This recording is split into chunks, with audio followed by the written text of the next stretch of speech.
आज सकाळी 4:30 वाजता फायर डिपार्टमेंटची आपली जी कंट्रोल रूम आहे तिथं पोलीस विभागाने येऊन प्रत्यक्ष माहिती दिली. खरवळ MIDCमध्ये या कंपनीमध्ये आग लागलेली आहे.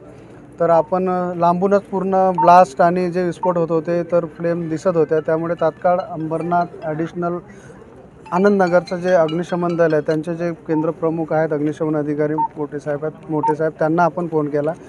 पूर्ण टीमसह ते या ठिकाणी 10 मिनिटामध्ये दाखल झाले. त्याचबरोबर जशी फायर स्प्रेड होती बाजूलासुद्धा 2 कंपन्या इफेक्ट झालेल्या आहेत आणि पाठीमागची त्याच्या मागेसुद्धा एक कंपनी आहे तिलासुद्धा इम्पॅक्ट झाला आहे. तर त्यामुळे आपण आणखी अंबरनाथ अग्निशमन दल, नगरपालिका, उल्हासनगर महापालिका ह्यासुद्धा टीम घटनास्थळी आपण बोलावल्या आणि या सर्वांच्या मदतीने आपण 2 ते अडीच तासामध्ये आगीवरती पूर्ण नियंत्रण आणलं. तर जेव्हा स्फोट आणि फायर झाली त्यावेळेस 4 कामगार जखमी झालेले आहेत. त्यांना हॉस्पिटलला दाखल केलेलं, ग्रामीण खाजगीमध्ये नेलं आणि एक डेड बॉडी, एक मृत झालेला व्यक्ती त्याला PM साठी पाठवण्यात आलं.